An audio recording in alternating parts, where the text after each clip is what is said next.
of Jackson Public Schools, Jeff Beal. Hi, Jeff. Hey, good afternoon. How are you doing today? I'm good. How are you today? Welcome back. Thank you very much. It's great to be here. It's getting close to Halloween, and I think that's one of your favorite holidays because the Halloween colors, orange and black, are also Viking colors. They are. And you know, one more thing that's one of my favorite parts about Halloween, Joel Shaner, band instructor extraordinaire. If you guys have not, and I would invite the entire community, come down and fill our auditorium next Thursday at 7 p.m. Joel Shaner puts on one of my favorite concerts of the entire year. His band is over the top when it comes to Halloween. And so it's a great night. You get to see student musicians, you get to see a taste of the facility, but I hope everybody will come down because Joel does it second to none. It's an amazing show. You got to get there early because it will fill, and you got if you're not there before 7, the doors close and no one gets in. That's the way it works. Well, we've got another reason to come visit Jackson High School next Wednesday. Yeah, we'll get finally, cut the ribbon on the Aquatics Center, and then an hour later, I think we're going to cut so 4:45, I believe, is the Aquatics Center, and there'll be some tours. So if you want to come in, and this is important because we're going to be planning some open swims. We've got a whole series of them planned for the community to be able to come in and use the pool. We're partnering with the YMCA. They're providing the lifeguards, and they'll be setting up those swims twice a month, one Saturday and one Sunday coming up here. And I think it's November, December, January, February, March. I think so, those 5 months right now. Be your chance to jump in the pool. It is going to be cool, so I won't tell you that it's not going to be, cold. It's going to be cool because it is a competition pool. Right now, and competition requires us to keep the pool at about 78, 79 degrees. Oh my gosh. I know, it's refreshing is the way I like to term it. But right now we're in there, the city of Jackson is in there doing lap swim and senior aerobics in there. So there's water aerobics going on, and like I said, in lap swim, so it's a great opportunity every week to be able to get in and participate with the city of Jackson and get to use the pool. Will the diving boards be available? I am not on the weekends when the Y is doing it. Yes. Oh, okay. So we'll leave it at that. So when the Y is there, but we have the ribbon cutting coming on this event on Wednesday at 5:45, and tours, like I said, immediately after, and then 5:45 is the ribbon cutting over at the new Glick Athletic Center. And while we're not quite done yet, I think all things will be done really by the end of November, beginning of December. We really want to be able to get in and out of here before the snow flies, and then makes it much more comfortable for folks. This will be set up inside, and so you'll be able to come in, walk on the field, see the track lanes, see the weight facility, really get an idea about what this facility can do and what it will mean for our students. We talk a lot about sports, and certainly this field or this facility is built for a lot of different sports, from baseball and softball and soccer and certainly football. But we saw the marching band in there last week. We've got track lanes down. Look at that. When we talk about the weight room facility, there are two now. We've had Crystal Brinker since last spring, and we brought in another gentleman named Alex. So we have now two strength and conditioning coordinators who man this facility. They work with our classroom teachers, they work with our student athletes, and their job is really to provide programming. I mean, again, it's not just the building that we talk about, it's what do we do with the building. And when we start to make those connections, Crystal and Alex are designed to work with every athlete. They build out a specific in-season workout regimen for them and out-of-season workout regimen for them. This is about building, stronger, healthier athletes that can condition year-round. And because what we know is that athletes tend to do well in school. Students, when they're participating, they're involved. Their attendance is better. They stay out of trouble. There's a whole host of really positives. They learn communication and teamwork. They learn to improvise. These, the qualities that athletics brings into our classrooms and into our daily lives is certainly something that we want to celebrate. And so, yeah, I'm hoping you'll come out and we get a big crew to visit the field house or the Glick Athletic Center next week.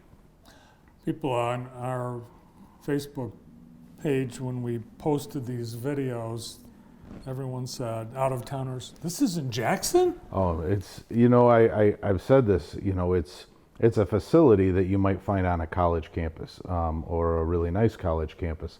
The reality is that high schools just don't have this kind of setup. And I've been in a lot of places, I've seen a lot of schools, and this is something special for our kids. And, it's not about my kids. My kids are going to graduate here, and it's really about what the future generations look like. And if you come to JPS and you walk through our facilities and you take a look at what we've done with safety and security, you take a look at what we've done, with classrooms, new furniture for classrooms, one-to-one technology for every kid, the investment that we've put into teachers and our facilities, and our, what we're looking for is a whole educational system. You'd have a hard time telling me that Jackson Public Schools isn't the best thing going. It really is one of the finest facilities and really educational systems, because we got absolutely rock star teachers up and down the field. I agree with everything you said, and everyone in the community should be proud that they have made these investments and are leaving these facilities in the hands of our children and grandchildren, because we should be proud that we've done that for our future. Now, I don't know if you'll recall, but a few years ago when you first brought up the idea of a pool, I said, would you, at the ribbon cutting, put on a Speedo and be the one with the first dive? And I knew you would, at the time, thought I would not remember. Can we roll the tape? Will I be in the pool? You said you would. You would be the first. I said nobody wants to see that. Let's just start with that one. I'd be more than happy to jump in the pool anytime. Okay, I think there needs to be a ceremonial first jump, A ceremonial first dive. dunking of the superintendent. Yes. All right. Well, you got a week to think about it. All right. So that's next Wednesday. Now, since the last time you were here, I think you were here just before enrollment count day, the fall count day. How did JPS do? Jackson Public Schools did fabulous. And this kind of goes back, we'll talk about the facilities, but this goes back to that trend, that believe the hype, that energy that has been building in our community around Jackson Public Schools. And we have done a lot of work over the years to kind of address this. Remember, back in 2014, when I first got here, we lost 360 kids that year. Then the next year we lost 280 kids, and all of a sudden you're going, oh my gosh, we're just hemorrhaging students. And we really started to change the way we were approaching education. We started to change the way we were working with our community, inviting our parents. We really started to take a real strong look at those pieces, and we started to slow that down, and it went down to about 150 and then 125. And then for a number of years, it kind of hovered around like 60, 70 kids that we were losing per year. And the whole state, by the way, is losing kids, so this isn't something new. And then, we took a look at our programming, and you brought on things like the Montessori School, you brought on things like SCMV, you bring in things like John R. Lewis, and last year we were up about 5-6 kids, which to me means we're up 0, but we weren't in the negative, so it was a great feeling. And this year, we're up about 150 kids, plus or minus. Wow. And we had budgeted to be down about 125, 150 kids, and so for us that's a 300 student swing, right? It's what we budgeted for to what we really end up with, and so we grew by 150, booming in elementary. I mean, I got to tell you, it's wonderful to see. Our kindergarten enrollment is exploding, and that's a lot of families again when they take a look at where do I want to send my kids to, and they come and they see the effort and the impact that we've got, the investment in our classrooms, the investment in our infrastructure, the teachers that are working with our kids, the technology that goes for our kids, and then that safe, secure, entryway. I mean, we spend a lot of time drilling safety. Every building, every month, reviews sections of our EOP every month to make certain that we're not just practicing fire drills, because let's be fair, when was the last time a school in Michigan caught on fire? But the reality is that we practice every month reviewing what do we do in these critical incidents, what do we do when these things happen. And so it's that bigger picture of how do we provide for the whole community, how do we provide for that whole student. And it's still possible at this point in the season or in the school year to enroll at Jackson Public Schools. We are still enrolling, and I know you're going to say, well, Jeff, that's after count day. You know what? We enroll year round, and one of the biggest boomers for us happens to be South Central Michigan Virtual. They're located at the back entrance by the movie theater over at Jackson Crossing. They're sitting at about 450 students, again, plus or minus, and not all of those students are your traditional, brick and mortar kids. A lot of times those are homeschool families who are just looking for curriculum, looking for that expert teacher. Again, maybe I can teach history or maybe I can teach reading, but I really want somebody to teach algebra or geometry or something like that. So we end up with a lot of students from really across the state, but certainly a lot of different demographics who come on at South Central, although you can enroll in almost any of our buildings right now. Let's talk about the bond. The most visual, I think, right now is what's happening at Sharp Park. Sharp Park Academy. Yeah, Sharp Park is the last really big project. It's about a $7 million project out there. We're up out of the ground, so that's a bonus. We saw, you remember, go back to the beginning of school, and these guys are paving parking lots the day before school starts. But no, they're adding 5 rooms onto the east end of the building. So you'll have 4 classrooms plus a large collaboration space, and we've seen those collaboration spaces in all of our buildings, right? Whether it's at Jackson High School, Parkside, or at the elementary. And these provide the ability, again, for our students to work on those collaboration skills, to work on those critical thinking skills, to come up with projects and problem-solving skills in a different setting than just your same 4 walls or your same traditional classroom. That will be online by the end of this year, and then as we end this year, they'll be taking down the 4 classrooms. So remember, we're adding 5, taking down 4 on the west end, and that's the oldest part of the building, but it's impossible to meet kind of ADA requirements within that. There is an 8-foot drop. I mean, the whole building's built on this hill that just goes from east to west. So they're going to take out those old rooms. They're impossible to heat, they're impossible to maintain, and the footprint of that will be where we'll create a better bus loop and a better parent drop-off loop. Everybody goes, well, we're going to end up with more parking. A little bit more parking. not a lot. I couldn't build enough parking at Sharp Park if I tried to, but what I can do is hopefully ease some of that congestion and create some better traffic routes. We right now bus in off of Horton, and we'll continue to do that.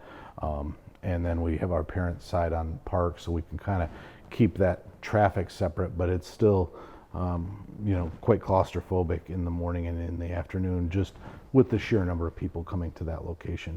And it's a fabulous building. Jasper Lusby, the principal out there, would love to give you a tour, but she's got really one of the best staffs up and down. I love being in that building, talking to her staff. She's really a great place to be. Brandon's son Barrett is a student at Sharp Park Academy. Yeah, he loves it. He loves it. All right, let's get back to JHS, the beautiful Glick Athletic Center, JHS Aquatics Center, but there's still happening.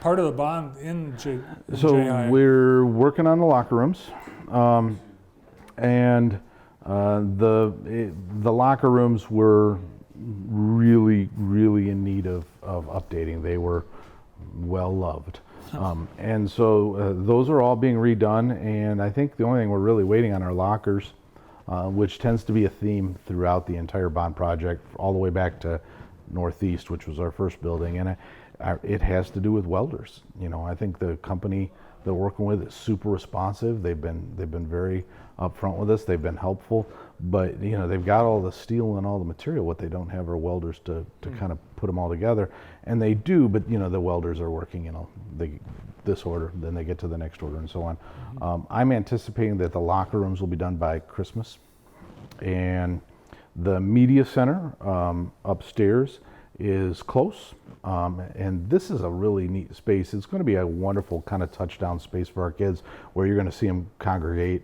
There's about 12,000 books inside the media center, although none of them are installed today. The library, in which we get in a partnership with the Jackson District Library, is set to come on board and help us get those back up and on the shelves.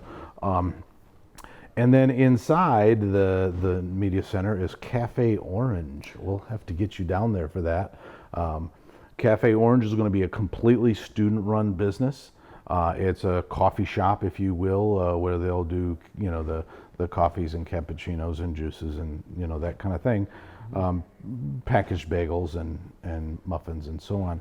But it's a completely student-run entrepreneurial program. So if you think about what this might look like, they've got to do all the ordering. They've got to figure out exactly what to sell it for. They've got to figure out how to, obviously make it and make a profit in doing so. And they'll be able to deliver that out to our student body and our faculty. And that's going to be a neat experience for our kids. I mean, we talk a lot about taking our kids from the classroom into a career. And while we're going, well, we're not making baristas. But the truth is what we're doing in that job, whether it's at the coffee shop or it's downstairs in the school store or it's out at the field house, on game night, we're really providing them with opportunities to learn all aspects of what it looks like to run a business. And so really just a wonderful place, and we'll look forward to getting you in there as that comes online. I'll look forward to it. A lot of exciting things happening at JPS. I'll see you next Wednesday at Absolutely.